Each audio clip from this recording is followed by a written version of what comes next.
امام محمد باقر کو جو لقب ملا ہے رسول خدا کی طرف سے وہ ملا ہے الباقر.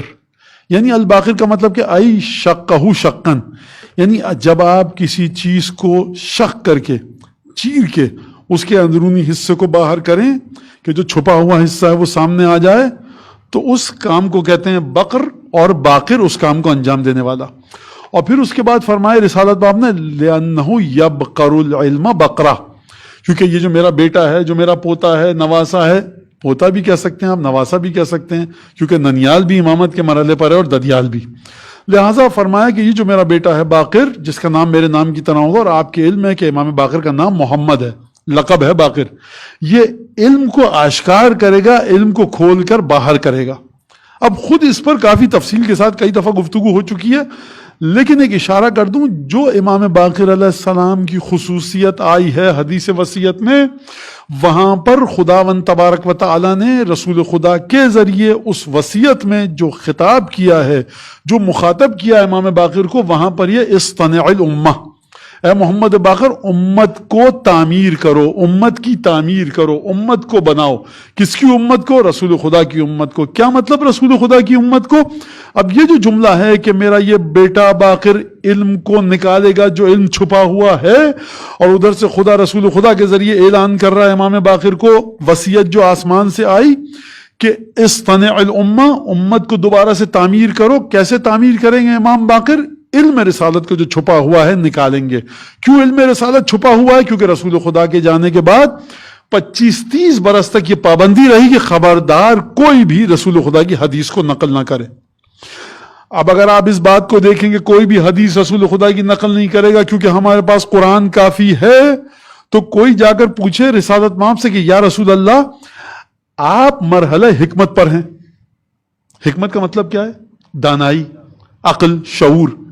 بچوں کے لیے بتاؤں، اگر ایک گھونٹ پانی میں رسالت مآب کی پیاس بجھ گئی ہے تو ناممکن ہے کہ رسول خدا دوسرا گھونٹ پئیں.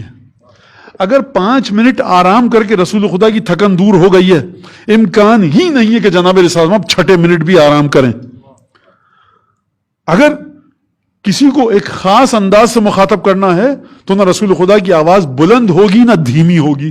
حکمت کا مطلب یہ ہے کہ جو چیز ضرورت کے مطابق ہے وہی رسول خدا اس کام کو انجام دیتے ہیں. اگر رسول خدا کی حکمت اس مقام پر ہے کہ مسلسل رسول خدا حدیث بیان فرما رہے ہیں اور آپ آ کر کہیں کہ حدیث نقل نہ کیجئے، تو رسول خدا ضرورت کا احساس کر رہے تھے اور حدیثیں بتا رہے تھے، اور آپ اس ضرورت کا احساس نہیں کر پا رہے تو آپ کی حکمت رسول خدا کی حکمت سے ٹکرا رہی ہے. تو آپ نے غور فرمایا کہ رسول خدا کی حدیثوں کو منع کر دیا گیا، اور یہ فیصلہ صحیح تھا کہ غلط تھا؟ اس کا فیصلہ بعد میں علماء نے کیا. کیا امام الحنابلہ احمد ابن حنبل نے حدیث نقل نہیں کی؟ کیا امام الشوافع محمد ابن ادریس شافعی نے حدیث نقل نہیں کی؟ کیا امام الاحناف جناب ابو حنیفہ نے حدیث نقل نہیں کی؟ اس کا مطلب یہ ہے کہ حدیث کے نقل کرنے کی ضرورت تھی، اور تاریخ نے فیصلہ کیا کہ آپ حدیثیں نقل کرنی پڑیں گی. اور تاریخ سب سے بڑی اچھی قاضی اور قضاوت کرتی ہے غلط اور صحیح فیصلوں کی. قطع نظر اس سے کہ یہ فیصلہ قرآن کے منافی ہے، رسول خدا کی سیرت کے منافی ہے. عبداللہ ابن عمر ابن خطاب آئے، کہا کہ تم اب حدیثیں ہماری کیوں نہیں لکھ رہے؟ کہا کہ یا رسول اللہ، لوگوں نے کہا کہ کبھی رسول خدا خوش ہوتے ہیں، کبھی غصے میں ہوتے ہیں، تو تم دیکھو ہر حدیث لکھ لو گے. ہو سکتا ہے رسول خدا نعوذ باللہ جب خوش ہوں تو کیا بات کہہ جائیں، غصے میں ہو تو کیا بات کہہ جائیں. رسالت مآب نے فرمایا یہاں سے جو کچھ نکلتا ہے حق نکلتا ہے.